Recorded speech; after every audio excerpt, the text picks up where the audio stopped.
¿Qué tal? Qué bueno que nos acompaña en un programa más de Voto Informado. Hoy tenemos la fortuna de recibir en el estudio al consejero presidente del INE, el doctor Lorenzo Córdoba. Doctor. Querido Leonardo, ¿cómo estás? Un placer. Gracias, qué gusto. Bueno, pues la mecánica del programa tú la conoces. En una primera instancia escucharemos el posicionamiento del consejero presidente. Tienes 3-4 minutos para plantearnos el mensaje institucional del INE y después abrimos en 3 bloques, efectivamente, para que dialogues con la comunidad. Lorenzo, te escuchamos con atención. Gracias, Leonardo. Muy buenas tardes a todos ustedes.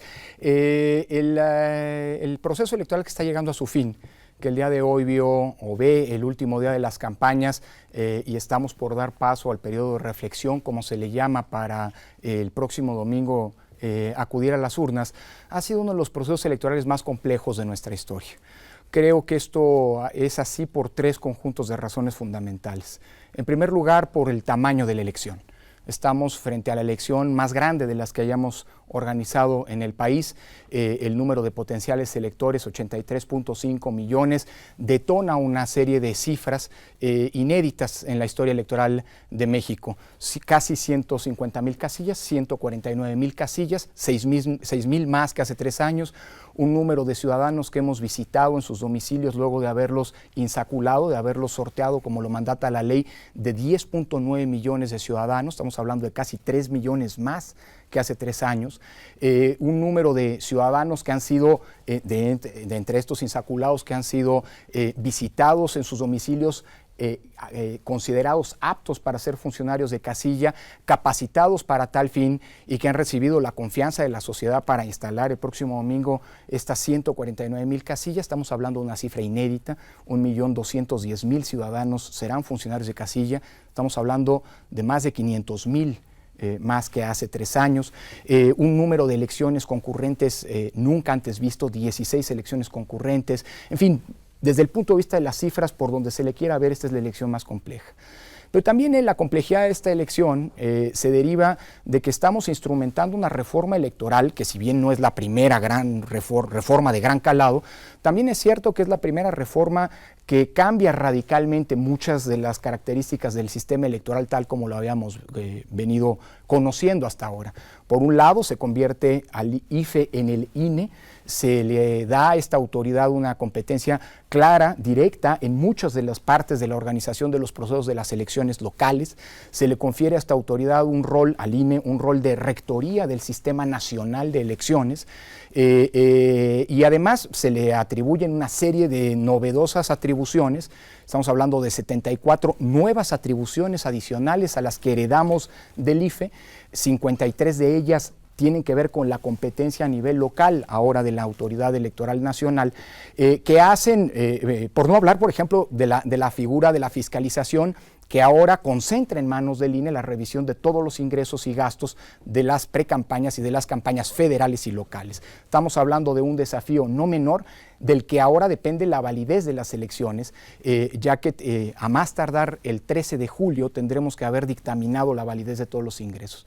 Y finalmente, ingresos y gastos. Y finalmente, la tercera dimensión que hacen de esta elección, una de las elecciones, si no es la más compleja de la historia, es el contexto en el cual la misma se ha realizado. Un contexto de inseguridad que no es nuevo, pero que, digamos, ya las elecciones del 12, las elecciones locales del 2011 o de 2010, ya se habían dado en un contexto de inseguridad delicado. Ese no ha desaparecido, ha cambiado su configuración. Y aunque no ha impedido este tema la organización electoral, sí ha vuelto mucho más compleja la tarea del instituto de ir construyendo la elección. Pero además, lo que sí es absolutamente novedoso es un contexto, déjeme decirlo así, de inconformidad social que ha tenido una serie de manifestaciones nunca antes vistas, que pueden ubicarse en Guerrero, pero también en Oaxaca, en Michoacán, en otras entidades, que además ha estado aparejada de un ingrediente absolutamente novedoso y debo decir también delicado hacia el futuro, el que los reclamos sociales hayan estado aparejados ahora de manera cada vez más generalizada de la idea de impedir las elecciones. Esto en su conjunto me parece, en términos generales, que son las características de esta elección. Muy bien, de todo esto estaremos hablando en este primer bloque, doctor Córdoba. Vamos a hablar de educación cívica y vamos a pedirle a Adriana Escamilla que formule su pregunta. Adriana, por favor. Buenas tardes, soy Adriana Escamilla, egresada de Ciencia Política de la Facultad. Mi pregunta es, qué está impulsando el INE para garantizar la equidad de género y si usted piensa que las cuotas de género aplicadas a los órganos legislativos funcionan para representar realmente a las mujeres? A ver, creo que estamos instrumentando, esta es una elección que constituye la prueba del ácido de la recientemente incorporada en la Constitución paridad. La Constitución ha establecido que todas las candidaturas para el Congreso Federal y para los congresos en las entidades federativas tienen que tener una paridad de género. Esto es sin duda una conquista en términos de acciones afirmativas.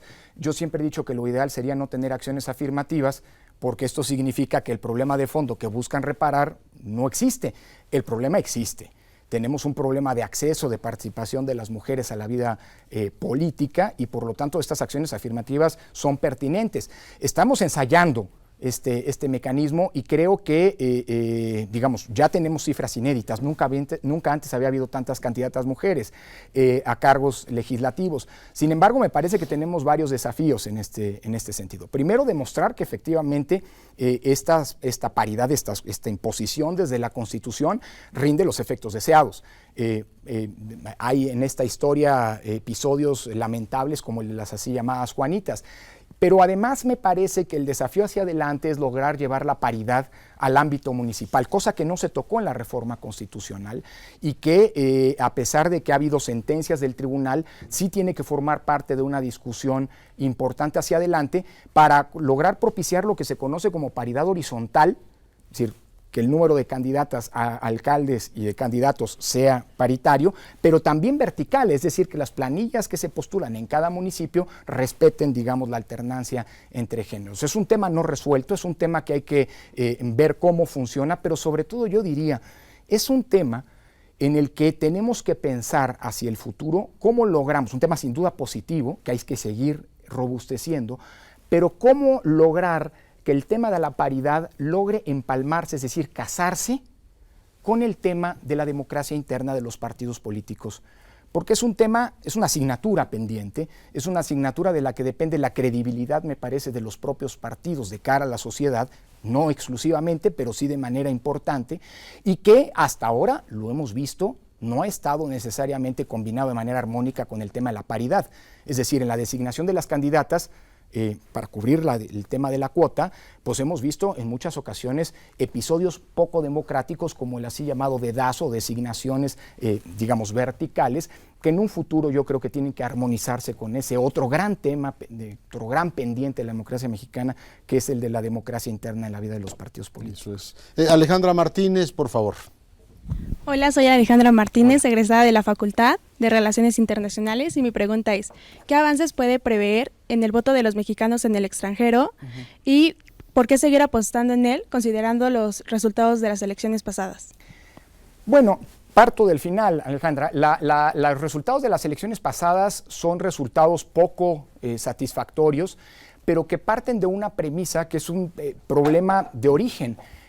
No está previsto en la legislación, o no estaba, previsto en la legislación, la posibilidad de credencializar en el extranjero. Y sabemos que las condiciones de la migración de nuestros connacionales son condiciones, sobre todo aquellos que van a Estados Unidos, muy complejas. Es decir, pedirle a un mexicano que vive en Estados Unidos, que se ha visto obligar a migrar a Estados Unidos, que venga a recoger su credencial o a tramitar su credencial a México, en ocasiones es prácticamente imposible. Ahora, hay una buena noticia en este sentido. La reforma de 2014 le impone al Instituto Nacional Electoral la obligación de la mano de la red consular, es decir, de la Secretaría de Relaciones Exteriores, instrumentar los mecanismos para poder credencializar en el extranjero. Hemos venido avanzando en los últimos meses desde el INE de la mano de la Secretaría de Relaciones Exteriores y tenemos previsto para finales de este año comenzar ya, si bien no todavía de manera masiva y global, sí por lo pronto en una primera fase, digamos en una primera etapa, a credencializar en el extranjero. Esto va a permitir evidentemente que los ciudadanos que estén interesados en votar en las elecciones, tanto las federales como las locales, puedan tener una, sortear ese que hemos identificado como el principal de los obstáculos. Ahora, el voto en México es un voto todavía postal, salvo en algunas entidades, ustedes recordarán tal vez en el 2012, el así llamado voto chilango en el Distrito Federal, pero esa es otra discusión. Nosotros estamos obligados por la legislación a analizar si de cara a 2018, cuando desde el extranjero se va a poder votar por primera vez para presidente, pero también para senadores, sí es posible y viable introducir un mecanismo de voto electrónico que sustituya o que en todo caso sea complementario al voto postal.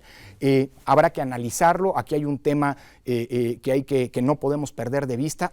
Todos los procesos, los mecanismos electorales desde hace 25 años se han construido con una premisa: inocular la desconfianza que caracteriza a nuestro sistema político. Hace justamente 21 años, de cara a las elecciones del 94, Jorge Carpizo habló, te acordarás, Leonardo, están muy jóvenes nuestros interlocutores, de la feria de las desconfianzas. Ese sigue siendo parte, digámoslo así, del problema contra el cual las innovaciones electorales se enfrentan en nuestro país. Así que sin vulnerar la confianza que es indispensable para el proceso electoral, me parece que habrá que analizar con toda seriedad qué otros mecanismos de voto podemos implementar. Aunque me temo que buena parte de los mexicanos que están fuera de nuestro país y lo que quieren es, además de votar en México, es sobre todo, me parece, votar allá, pero eso es otra discusión. Por lo pronto nosotros tenemos que reconocer la posibilidad de que puedan votar en las elecciones mexicanas. Es uno de los retos, efectivamente. Vamos a pedirle a Ari Domínguez que formule su pregunta. Hola, buenas tardes. Soy estudiante de Ciencias de la Comunicación y mi pregunta es: ¿qué medidas ha implementado el INE para incluir a los indígenas en el sistema electoral mexicano? Bueno, es una pregunta muy pertinente, sobre todo después de polémicas recientes. Mira, desde hace tiempo se ha venido el tema, de la participación de los indígenas en los procesos electorales, ha sido tema de estudio. No solamente pienso en los textos que el INE patrocinó en los años 90, particularmente cuando el tema del indígena se concentró con particular atención en Chiapas, sino que a partir de entonces ha habido una serie de medidas inclusivas en términos de la participación en las elecciones federales. No solamente pienso en los programas de difusión y de convocatoria al voto que se transmiten en lenguas indígenas, sino también en los distintos programas de capacitación que se han hecho de manera específica en entidades en donde hay una presencia indígena consistente. Pienso, por ejemplo, en Oaxaca, en Chiapas, en Guerrero. Sino que también el sistema electoral ha evolucionado de manera muy positiva. No solamente a la par de una serie de reformas constitucionales, sino del reconocimiento expreso, particularmente difundido en algunas entidades como Oaxaca, para que sobre todo en el ámbito local, en el ámbito municipal, puedan ejercer, estas comunidades, estos pueblos originarios, su participación o su autogobierno a través de mecanismos de usos y costumbres. Un dato importante: estos mecanismos, con el paso del tiempo y con la centralidad que ha venido adquiriendo en el debate público y por supuesto en las reformas constitucionales, el tema de los derechos fundamentales ha venido amalgamándose con los derechos culturales, déjame decirlo así, de participación política de las comunidades indígenas, de los pueblos indígenas, de modo tal que, si bien se reconoce el derecho al autogobierno a partir de mecanismos tradicionales, esto se ha casado con la necesidad de respetar los derechos políticos fundamentales de hombres y mujeres. Probablemente la reciente reforma constitucional al artículo 2 de hace apenas unos días sea, de una semana y media, sea, la culminación de este planteamiento. Dice la Constitución ahora que, a la par del reconocimiento de las comunidades indígenas para poder decidir sus formas de gobierno local, tienen estas que respetar en todo caso el derecho de la participación política de las mujeres, y no se puede aducir tradiciones culturales excluyentes para las mujeres para impedir la participación de estas en ese gobierno municipal. Pero hay una política que la premisa conceptual que cifra la actuación del IFE durante mucho tiempo y ahora del INE en tema, digamos, en relación con el reconocimiento o la inclusión de los pueblos indígenas, pasa por esta premisa que es la premisa definitoria de la democracia. La democracia es ante todo inclusión. Si tú observas la historia de la democracia, esta está llena de eliminación de condiciones del estatus de ciudadanía. Hoy para ser ciudadano ya no necesitas ingreso, raza, religión o género, sino que ahora basta que tengas edad y nacionalidad. Creo que esa lógica de inclusión es la lógica que tiene que orientar precisamente la política pública que el INE tiene que instrumentar respecto a las comunidades indígenas. Muy bien, vamos a incorporar al diálogo a la doctora Claudia Calvin. Doctora, por favor.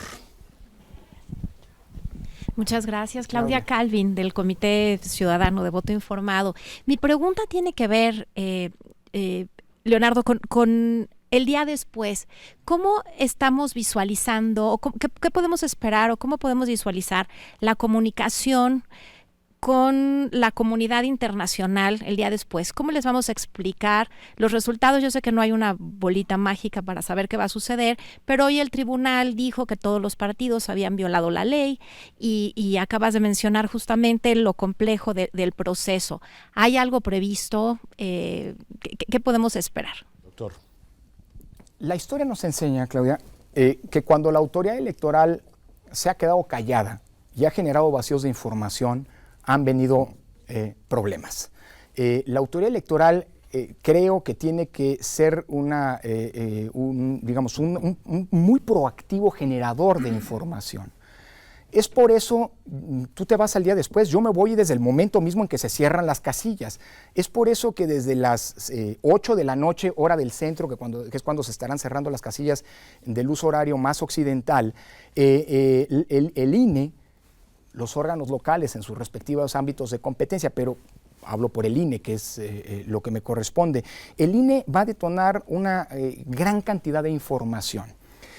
Por un lado, arrancará el programa de resultados electorales preliminares que nos va a permitir ir conociendo, digamos, la información de los resultados momento a momento, en tiempo real, conforme va recibiéndose en nuestras oficinas desconcentradas. ¿Ese va a arrancar a las 8 de la noche? A las 8 de la noche arranca, por cierto, con una novedad respecto de los previos, que ahora las actas se digitalizan incluso antes de capturarse y que en el momento en que los resultados de un acta aparecen en el sistema y pueden ser vistos en Internet, en ese mismo momento puede también verse el acta, la imagen del acta de donde esos resultados fueron obtenidos.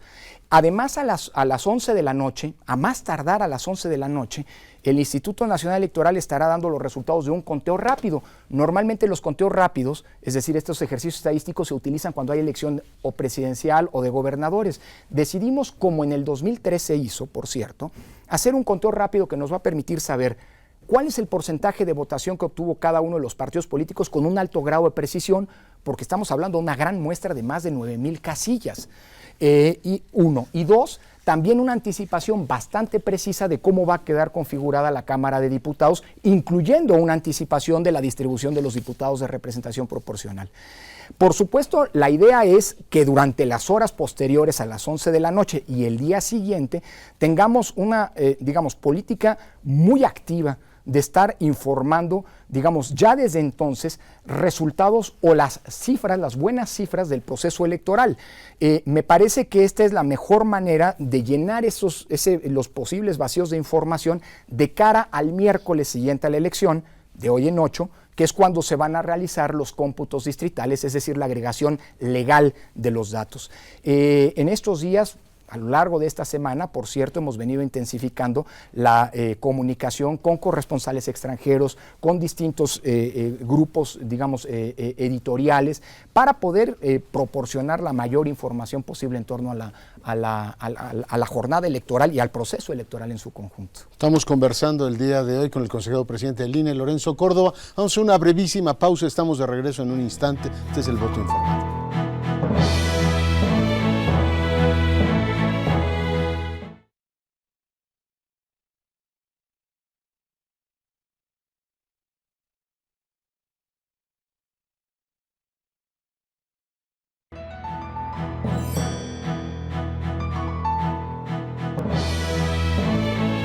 Bueno, y seguimos conversando con el doctor Córdoba. Les recuerdo nuestra página de internet, Voto Informado. Estamos también en Facebook, en Twitter. Siga, por supuesto, este gran esfuerzo comunitario, este gran esfuerzo universitario por mantenerlo usted informado. Doctor Córdoba, en este segundo bloque hablamos de partidos políticos y sus prerrogativas. Vamos a rogarle a Juan Hernández que formule su pregunta. Muchas gracias. Soy estudiante de Administración Pública de la Facultad de Ciencias Políticas. Y bueno, actualmente los medios de comunicación son una parte fundamental del proceso electoral por su alcance y difusión. Aquí la cuestión es cómo generar una participación equitativa de los partidos en estos medios de comunicación, pero sobre todo eficaz. En específico, por ejemplo, vemos en la tele estos bloques de varios minutos donde se muestran una serie de anuncios de los partidos que en vez de informar, pues llegan a cansar a la audiencia. ¿Cómo generar una participación equitativa y eficaz de los partidos en los medios? Bueno, el tema de la equidad ha sido, déjame decirlo así, Juan, el tema sobre el que se ha venido discutiendo y se han venido construyendo las últimas 3 reformas electorales. Desde el año de 1996, desde la reforma de 1996, en donde se introduce, digamos, la idea de la prevalencia del financiamiento público, la equidad ha sido la palabra de orden reforma tras reforma y todavía hoy sigue siendo en buena medida, digamos, el concepto en torno al cual se articula la discusión de la contienda política. La equidad ha intentado construirse a partir de 2 grandes ejes. Por un lado, financiamiento público muy generoso y por otra parte, sobre todo a partir de la reforma de 2007, de la prohibición de la compra de publicidad para intentar romper ese pernicioso triángulo que caracteriza a todas las democracias, el triángulo dinero, elecciones y medios de comunicación, para utilizar la totalidad durante las campañas electorales de los tiempos del Estado, de los 48 minutos del Estado, para que la política fluya en la radio y en la televisión. En ambos casos, dinero y medios, la fórmula de distribución que se ha utilizado entre los partidos políticos es la misma. Un 30% de la bolsa de financiamiento y de la bolsa de tiempo se distribuye de manera igualitaria entre todos los partidos y el 70% restante de manera proporcional a la votación obtenida en la última elección de diputados por cada uno de ellos. Podemos discutir si esta es la mejor fórmula. Hay quien ha planteado que mejor sea 40-60 o 50-50. En todo caso, insisto, esto es lo que ha venido prevaleciendo a lo largo de los últimos casi 20 años y eso es sobre lo que se ha fundado, digamos, la idea de equidad en la contienda electoral. Yo me atrevo a decir, y coincido contigo, que la reforma de 2007, si bien es una buena reforma, yo mismo he defendido públicamente, a pesar de que se trata de una reforma que afectó intereses y que desde entonces y hasta ahora, lo podemos ver en lo que ha ocurrido en las semanas recientes, ha sido objeto de acusaciones, de denuesto, de una construcción falaz en el sentido de que se vulnera la libertad de expresión en México, cosa que yo no coincido, pero acusándola también de haber generado una espotización. Tienen toda la razón los críticos en este sentido y yo creo que en el futuro habrá que intentar encontrar mejores fórmulas para utilizar el tiempo del Estado. Creo que lograr concentrar espacios para propiciar un debate que esté menos, o mensajes que estén menos orientados o dictados por las lógicas de la mercadotecnia política y que más bien permitan una confrontación más programática, más ideológica, pues es la mejor manera de utilizar este tiempo. Pero hoy, desafortunadamente, la lógica del spot es una lógica que está en la Constitución y que implicará una reforma de gran calado en el futuro. Habrá que hacerla para mejorar el uso, racionalizar el uso de este tiempo, pero habrá que tener cuidado porque están agazapados los intereses que quieren echar para atrás el modelo, digámoslo así, de prohibición de compra de publicidad. Muy interesante eso, la exportación parece que preocupaba mucho, ahora que es en tiempos del Estado, en tiempos que era pagado parece que era absolutamente normal. Problema, ¿verdad? No parecía haber tantos problemas. Denise Maldonado, por favor. Hola, soy Denise Maldonado, estudiante de Ciencia Política en la UNAM. Mi pregunta es si considera que si la apertura a nuevos partidos políticos y a candidaturas independientes aumenta el nivel de representatividad de los representantes populares con los ciudadanos y que esto va a ayudar a incrementar la participación en los comicios del 7 de junio. Uno de los problemas más graves que tenemos, digámoslo así, en esto que algunos han denominado crisis de la política o de confianza de la política o desencanto con la política o con la democracia incluso, es la crisis de representatividad. Estamos encontrando, y es un fenómeno real, digamos que los vértices de decisión de los partidos políticos y traducidos en los espacios de representación política, representan poco o en todo caso están bastante alejados, digámoslo así, de los intereses de la ciudadanía. Parece que los vasos comunicantes parecieran haberse roto. En ese sentido, yo creo que un sistema digamos, una política de configuración de un sistema de partidos de puertas abiertas, déjame decirlo de esta manera, sin lugar a dudas puede generar una mayor a través de la participación de nuevas alternativas, una mayor representatividad de la intensa pluralidad que caracteriza a la sociedad mexicana. Claro que una política de entrada al sistema de partidos de puertas abiertas tendría que ir acompañada también de una política de puertas abiertas de salida del mismo sistema de partidos. Y no es lo que hemos visto en los tiempos recientes. Si tú observas lo que ha venido ocurriendo desde 1996 en adelante, en los últimos 20 años, digamos, el sistema de partidos se ha venido orientando en una lógica de encarecimiento tanto de los requisitos como de disminución de los tiempos, de las oportunidades para que nuevas alternativas políticas se incorporen al sistema de partidos. Un par de ejemplos. Hace 20 años necesitabas un número equivalente al 0.13% del padrón electoral para poder constituir un partido, y necesitabas o bien 10 asambleas estatales o 100 asambleas distritales. Ahora requieres 0.26, el doble, 20 asambleas estatales o 200 distritales. Hace 20 años, cada 3 años se abría la puerta, de cara a cada elección se abría la posibilidad de que los nuevos partidos pudieran incorporarse a la arena electoral. Hoy esto solo ocurre cada 6 años. Y me parece que es un contrasentido si piensas que efectivamente hay una crisis de representatividad. Los candidatos independientes son una figura novedosa que sin duda vienen a enriquecer, digamos, la contienda política, pero respecto de la que hay que tener también muchas prevenciones. No es que esté en contra de esta figura, pero me parece que se ha sobrecargado de expectativas, como si los candidatos independientes vinieran a resolvernos el problema de la crisis de representatividad, cuando en el fondo, como lo dice José Woldenberg, todo candidato independiente al final del día es una especie de partido político personalizado. Requiere de una estructura organizativa, requiere de una estructura de financiamiento, requiere una estructura política. Eso en buen castellano se llama partido político. Pero más allá de eso, yo creo que las candidaturas independientes pueden ser útiles complementos al sistema de partidos, pero como decía Kelsen, solamente los hipócritas o los cínicos pueden considerar que hay democracia sin partidos políticos. El gran dilema de la democracia mexicana es cómo fortalecemos y robustecemos el sistema de partidos, con independencia que los candidatos independientes sean un útil complemento del primero. Ana Flores, por favor.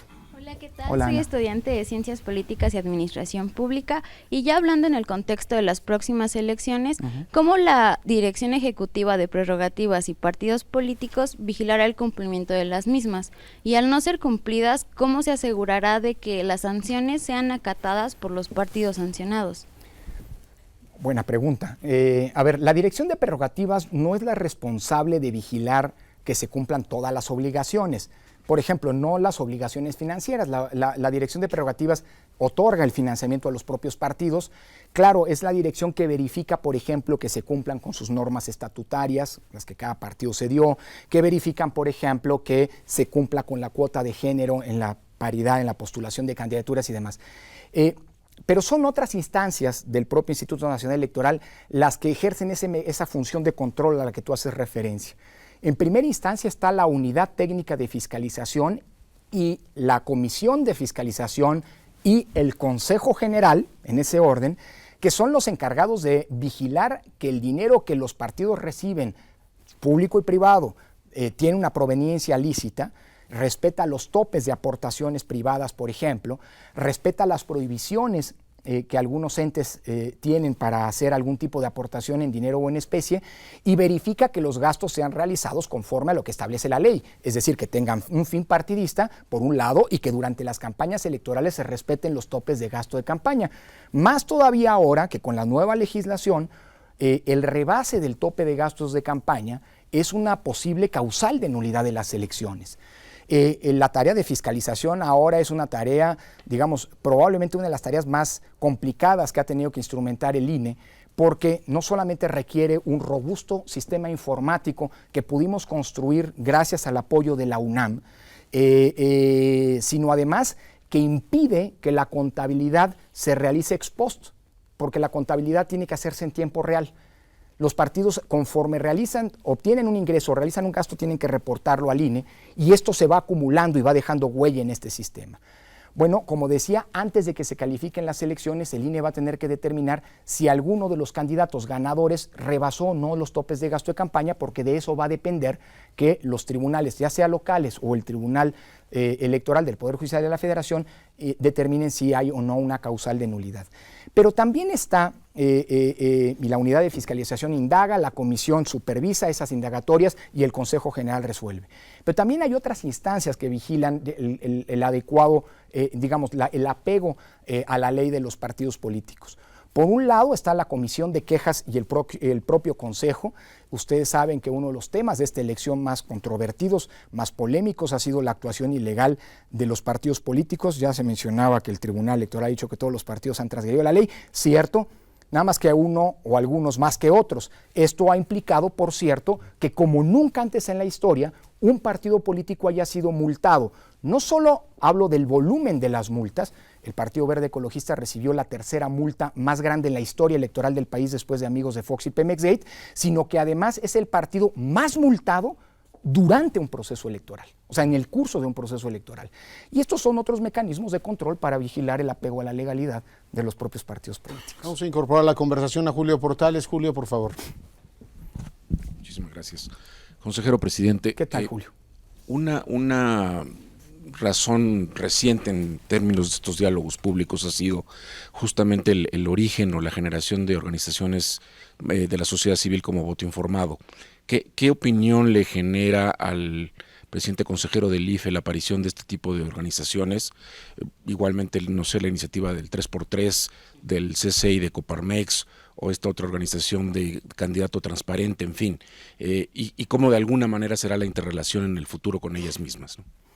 A ver, en primer lugar, es absolutamente pertinente y deseable que estas expresiones se multipliquen, aparezcan y se multipliquen.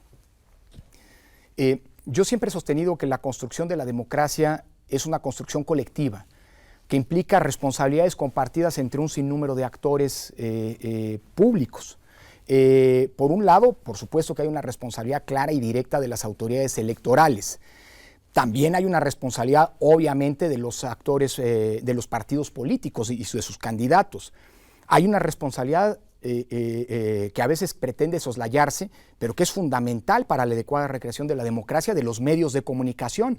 Los medios de comunicación pueden descarrilar, si su conducta no es responsable, déjame decirlo así, un proceso electoral. Y en este proceso hemos visto ocasiones en las que ha habido una enorme responsabilidad en ese sentido. Pero también, por supuesto, hay una responsabilidad de entes públicos, otros entes públicos, aparte de los electorales, de gobierno federal y locales. Y finalmente hay una responsabilidad de la propia sociedad civil, de los ciudadanos en lo individual, pero también de los ciudadanos de manera organizada. Si no cumple cada uno de estos actores el rol que tiene asignado en el juego democrático, la democracia, digámoslo así, se erosiona o en todo caso no será tan robusta como si cada quien hace lo que le toca hacer. En este sentido, yo creo que el rol de la sociedad, pero me atrevería a decir incluso de la academia, al final del día Voto Informado es una expresión no solamente de la sociedad, sino digamos de la sociedad desde la universidad, tiene un rol fundamental.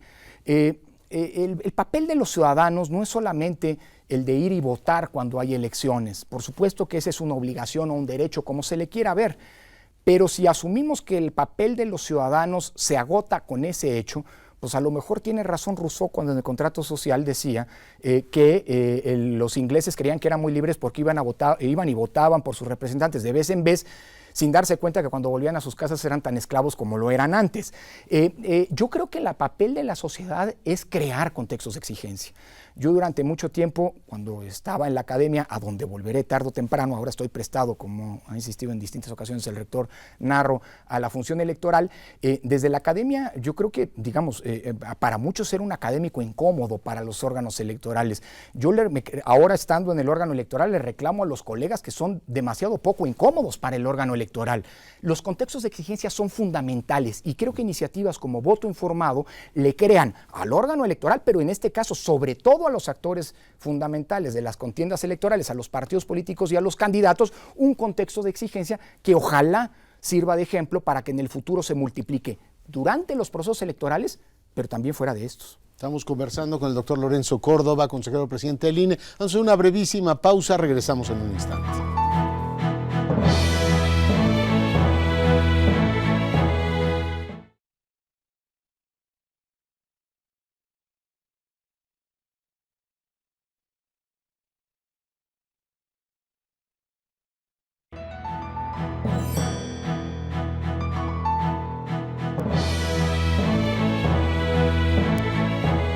Bueno, y seguimos en el voto informado conversando con el consejero presidente del INE. Armando Chacón, te ruego que formules tu pregunta. Muchas gracias, me llamo Armando Chacón, soy economista y consejero ciudadano de Voto Informado. Y me gustaría conocer su opinión sobre el número de partidos. Me parece a mí evidente que con 10 partidos políticos el costo de pagar las campañas pues es gigante, ¿no? Hoy en la mañana una cifra de 8.800 millones de pesos y además, bueno, se complica el proceso electoral, tienes que repartirle a todos el tiempo de televisión del Estado y al final del día, pues potencialmente representan a una fracción menor de la población, ¿no? Bueno, no lo sé, vamos a esperarnos a las elecciones a ver cuánto representan. No, a ver, creo que es muy pertinente tu pregunta para hacer un par de puntualizaciones. Primero, los montos de dinero público que se le inyectan en la política son montos muy altos y yo creo que en un futuro habrá que racionalizarlos. La reforma del año pasado, a pesar de que nace bajo una retórica discursiva de abaratar el costo de las elecciones, en realidad aumentó en casi 1.500 millones de pesos el financiamiento público a los partidos políticos en el ámbito local, porque homologó la fórmula de cálculo para el ámbito federal, la que el INE aplica, en cada una de las entidades federativas. De esos 8.800 millones de pesos, 5.300 los proporciona el INE a partir de su fórmula de cálculo. Primer punto, creo que hay que pensar el costo, digámoslo así, de los partidos políticos, aunque yo soy un defensor del financiamiento público y de que este sea preeminente sobre el dinero privado por 3 razones. 1, porque inyecta más transparencia, porque sabes dónde viene la principal fuente de ingresos de los partidos. 2, porque te permite generar fórmulas de equidad que el financiamiento privado no te permite. Y 3, porque al menos esta es una premisa, el dinero público no trae aparejado, digamos, los intereses que se esconden siempre invariablemente detrás del financiamiento privado. Nadie hace filantropía cuando aporta a un partido político en el mundo. Dicho eso, la bolsa de dinero no va a variar dependiendo del número de los partidos políticos. Ocurría en el pasado. A principios de la década pasada, el número de partidos con presencia en el Congreso de la Unión era uno de los multiplicadores de la fórmula.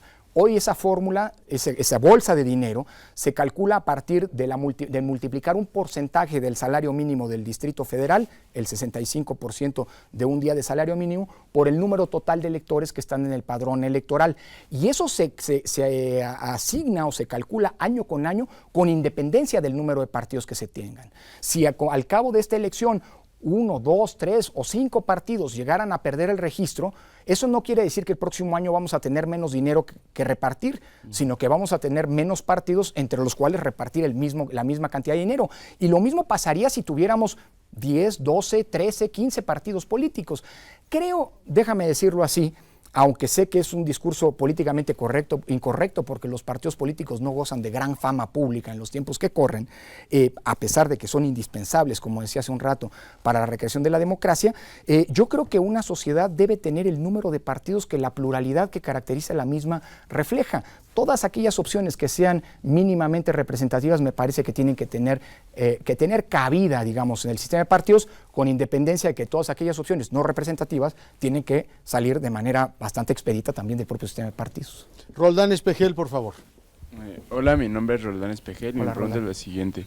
Algunas personas creemos que el INE ha perdido credibilidad ante los ciudadanos. ¿Qué medidas se planean implementar para recuperar la confianza en la institución y en los procesos electorales?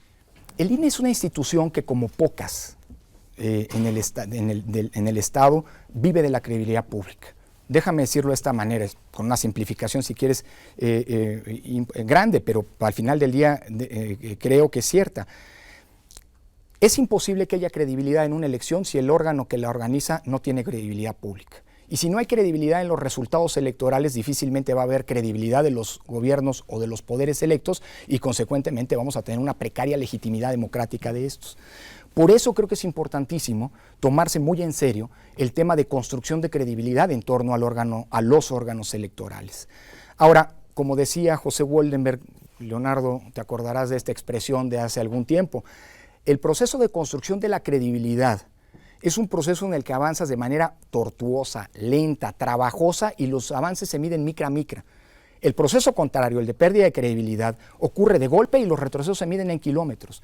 La historia del IFE y del INE me parece que da ejemplos de una y de otra cosa, de un complicado, lento y tortuoso proceso de construcción de credibilidad que lo llevó a ser una de las instituciones más confiables del Estado mexicano y de momentos en los cuales esa credibilidad tuvo retrocesos muy importantes. ¿Cómo construir la credibilidad partiendo de esta premisa? Bueno, mira, yo creo que a partir de una aplicación lo más puntual, lo más cercana, lo menos discrecional de la ley. Es complicado cuando tienes una ley tan compleja y tan sujeta a distintas interpretaciones como la que hoy tenemos, pero me parece que además hay otra característica. La vocación y la capacidad pedagógica del órgano electoral. Es decir, la capacidad que hoy todavía tenemos que terminar de desarrollar, de explicar lo que hacemos y por qué tomamos las decisiones que tomamos. Hay decisiones que se le confieren al órgano electoral que son sujetas a un enorme descrédito público. Hace poco María Marván recordaba un texto de Galeano luego de su muerte, fabuloso a propósito del árbitro. Decía Galeano que el árbitro siempre queda mal con alguien, con el que gana porque gana a pesar del árbitro, con el que pierde porque pierde por culpa del árbitro. Por eso el árbitro solía vestirse de negro, es decir, de luto por sí mismo. Hay algunas atribuciones del INE en las que es imposible quedar bien o quedar bien con todos. Te pongo un ejemplo. Cuando fiscalizas es imposible quedar bien con los partidos políticos. Cuando resuelves una queja, si sancionas al denunciado, quedas mal con él. Si no lo sancionas, quedas mal con el denunciante. Y esa es la triste realidad en la que tenemos que vivir como órgano electoral y, digámoslo así, respecto de la cual la única vacuna es tratar de ser lo más claros, lo más pedagógicos, lo más explicativos posibles de las razones de por qué tomamos las decisiones que tomamos. Sigue siendo un problema serio esto de organizar elecciones y al mismo tiempo multar a los partidos políticos. Vamos a pedirle ahora a Adriana Rivera que haga su pregunta. Adriana, por favor. Andrea, por favor. Andrea. Muchas gracias. Andrea Rivera de Transparencia Mexicana. Consejero presidente, nos interesa saber cuál es la postura del INE sobre la obligatoriedad de las declaraciones de iniciativa 3 de 3 en futuras elecciones. Mira, yo te diría que todos esos ejercicios deberían cobrar carta de naturalización entre nosotros. Yo me atrevo a sumar uno que no viene de la sociedad civil, que ensayamos en el 2012 y que hoy volvimos a detonar con mejores resultados que hace 3 años, que es el de que en la página del instituto o en un sistema exprofeso construido para ello, los candidatos registren sus currículum vitae. Es decir, en formatos bastante semejantes que le permitan a los ciudadanos contrastar los candidatos que compiten por su voto de distintas alternativas políticas. La respuesta ha sido una respuesta como la de 3 de 3, como la de voto informado, digamos desigual, pero creo que consistente pensando en dónde nos encontramos y pensando que estas son iniciativas innovadoras. Te lo digo con todas las letras, estamos pensando hacia el futuro, que a pesar de que no es una obligación legal de los candidatos presentar ante el INE sus currículum vitae, de manera anticipada establecerlo como una obligación impuesta por el propio Consejo General. Yo no veo mal que todos los mecanismos tanto aquellos que provienen de la sociedad civil como aquellos que pueden, digamos, irse construyendo por parte de las autoridades, vayan adquiriendo dígame decirlo así, una obligatoriedad. Ojalá y no fuera necesaria jurídicamente hablando, pero sí una obligatoriedad moral y de compromiso democrático. No hay que olvidarnos que una de las características de la reforma electoral del año pasado es incorporar como uno de los nuevos principios, como nuevo principio de la función electoral, el de máxima publicidad. Y tomarnos en serio este principio significa que iniciativas como la de 3x3, la de voto informado, la de la presentación tan elemental como eso de currículum vitae, me parece que, es decir, generar mayor información al ciudadano, me parece que son una consecuencia natural de una traducción real, plena, del principio de máxima publicidad. Ojalá fuese espontáneo, porque el último corte, ¿cuántos participaron en candidato transparente? 300 y pico, ¿no? Más de 300, sí. 320 y tantos, que es muy pobre, digamos, como participación general. Pero bueno, vamos a invitar ahora a François Peniche a que formule su pregunta. Hola, buenas tardes. Mi nombre es François Peniche de Ergal, estudiante de Ciencia Política, y mi pregunta es, ante el llamado a boicotear los próximos comicios electorales, ¿qué mecanismos ha desarrollado el INE junto con las instancias pertinentes para garantizar una contienda electoral segura? Mira, ese, como decía al arranque de la transmisión, es uno de los principales problemas con los que creo que como sociedad tenemos que hacer las cuentas en el futuro. Este es un país en el que existen muchísimos problemas estructurales. Parafraseando a don Andrés Molina Enríquez en su célebre texto de principios del siglo pasado, los grandes problemas nacionales son muchos y graves, estructurales. Pobreza, desigualdad, inseguridad, una precaria, una rendición de cuentas casi nula y consecuentemente impunidad. En fin, son problemas todos estos que generan una gran serie de demandas sociales. Y esto es natural. Es más, te diría así, es muy provechoso y pertinente que en un contexto democrático existan expresiones sociales que clamen por la satisfacción de estas demandas. El problema que estamos viendo hoy, y eso sí es preocupante, es que están siendo aparejadas cada vez más estas demandas con la amenaza de boicotear las elecciones. No es solamente un planteamiento conceptual, es un planteamiento que se ha llevado a la práctica y que se ha, déjame decirlo así, democratizado. No son solamente los padres de Ayotzinapa clamando legítimamente por justicia por los hechos de Iguala que han hecho este planteamiento.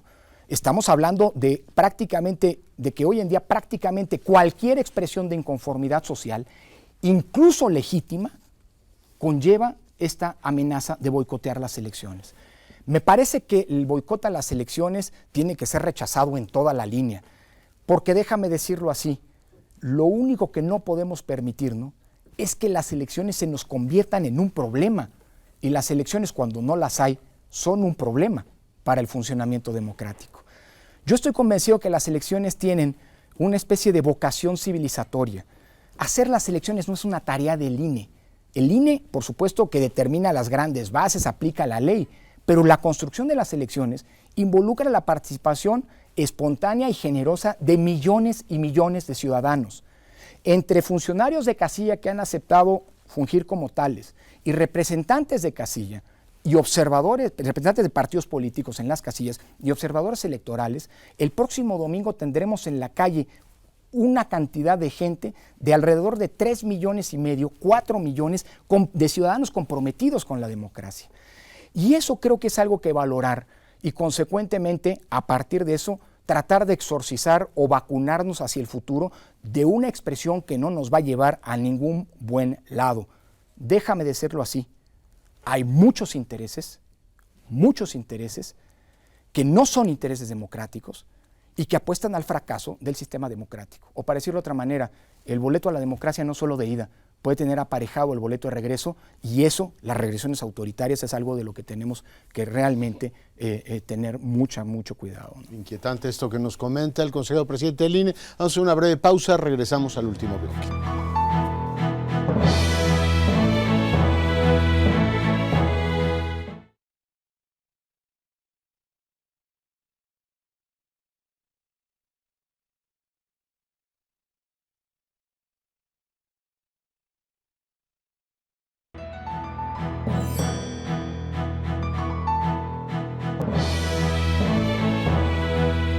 Bueno, en este último bloque le formularé una pregunta al consejero presidente y posteriormente escuchamos finalmente su mensaje, el mensaje institucional del presidente del INE. Presidente, a lo largo de los últimos años, recuerdo un informe de los observadores de la Unión Europea en la elección del 12, se planteó este tema de la compra del voto y si el IFE y ahora el INE tiene un papel en esto. Quiero que me cuente qué papel, qué puede hacer el INE para entrar a ese debate sobre si se compra el voto en nuestro sistema y si eso efectivamente altera o, digamos, genera un problema serio para la democracia del país. ¿Qué opina el consejero presidente? A ver, todo fenómeno que implique una vulneración a la autonomía de los ciudadanos al momento de ejercer un voto es un fenómeno disruptivo para la democracia. Ahora, ¿qué cosa pueden hacer los órganos electorales en este sentido? Sin duda tienen un rol, pero eso lo digo con toda franqueza, es un rol acotado. El INE ya cumple muchísimas funciones, no solamente la de organizar elecciones en contextos, como decía al arranque del programa, muy complejos como los que hoy estamos viviendo, sino que además tiene que vigilar la conducta de los partidos políticos en contextos de una altísima litigiosidad como los que hoy vemos. Basta ver el tono de las campañas y la cantidad de quejas que se han presentado entre los partidos políticos para que el INE las resuelva, sino que además tiene que vigilar que los ingresos y gastos de todos los partidos políticos efectivamente se ajusten, como decía hace un rato, a los mandatos de la ley. Y por si esto fuera poco, en realidad es la autoridad del Estado mexicano que le ha plantado la cara a los grandes intereses mediáticos, instrumentando las prohibiciones de la reforma electoral de 2007, particularmente vigilar que se cumpla la prohibición de la venta de publicidad. Se trata de un sinnúmero de atribuciones. Y no sé si sea conveniente que el rol del INE sea la de convertirse en una especie de ministerio público que esté cazando en la calle a todos aquellos intentos de compra del voto. Yo no quiero rehuir responsabilidades. Creo que hay un rol establecido en la ley para el INE, pero tampoco creo en las sobreactuaciones de la autoridad electoral, porque en el momento en que la autoridad electoral se convierte en un protagonista, se vuelve también en un indiciado, en un acusado por los propios partidos políticos, que son los sujetos a los que tiene que regular, de tratar de incidir con su actuación en el resultado, en la contienda electoral. Insisto, hay otras instancias del Estado, ahí está la FEPADE, se trata de una instancia que ha sido reforzada con la reforma del año pasado, a la que se le han dado nuevas atribuciones, hay nuevos delitos electorales que me parece que tienen un rol fundamental, pero si me permites, Leonardo, sé que se me acabó el tiempo, creo que el problema fundamental para la compra y coacción del voto, que tiene múltiples dimensiones, entre ellas, por ejemplo, el clientelismo político, es el contexto. Y mientras tengamos 54 millones de pobres, mientras tengamos los índices de desigualdad que tenemos, vamos a tener un caldo de cultivo propicio para que haya quienes por necesidad se vean orillados a vender su propia voluntad política y otros que se aprovechen de ello para intentar comprarla.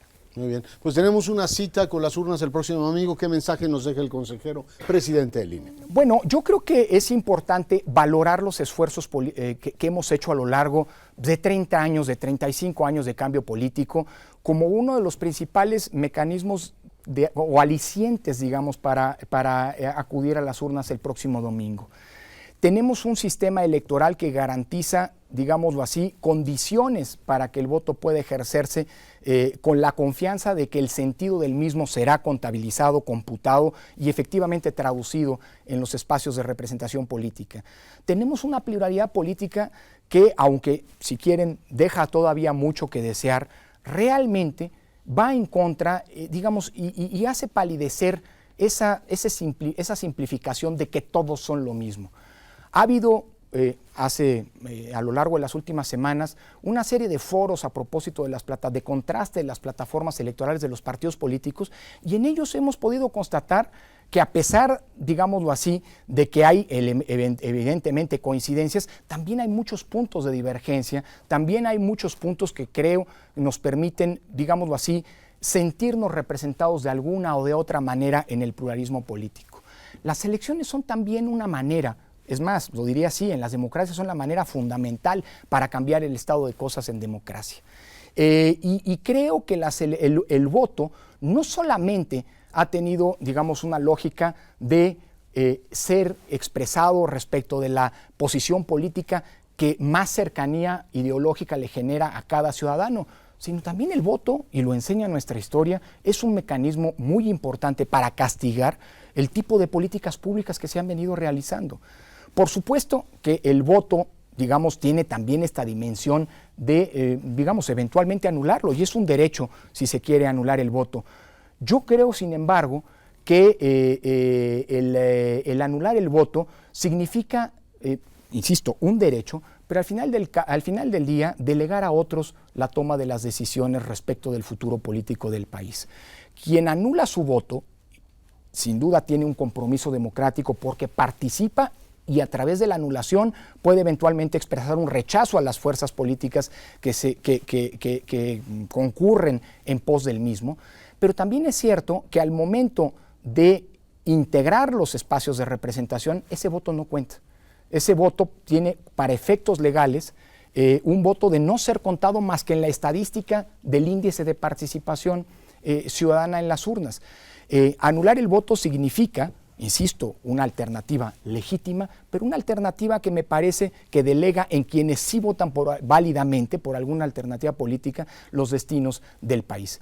En todo caso, cualquiera que sea la modalidad del voto, sin lugar a dudas, es, digamos, refractaria a toda la lógica antidemocrática que ha venido alimentando las expresiones, como aquella que se mencionaba hace un rato, de boicotear las elecciones.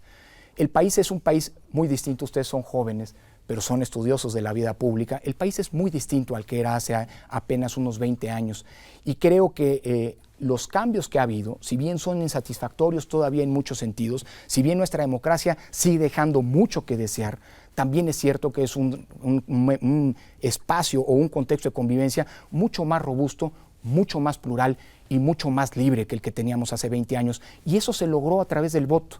El voto no nos va a resolver los grandes problemas estructurales, pero el voto es una herramienta, la herramienta que nos hace iguales a todos, mediante la cual podemos incidir en la transformación tan urgente, por cierto, de nuestra sociedad.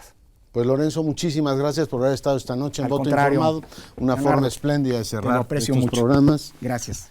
Y bueno, pues tenemos la cita en las urnas precisamente el próximo domingo. Yo soy Leonardo Curcio, agradezco mucho no solamente que nos haya acompañado en el programa de hoy, sino que a lo largo de esta semana nos haya acompañado en estos ejercicios de diálogo. Gracias y buenas noches.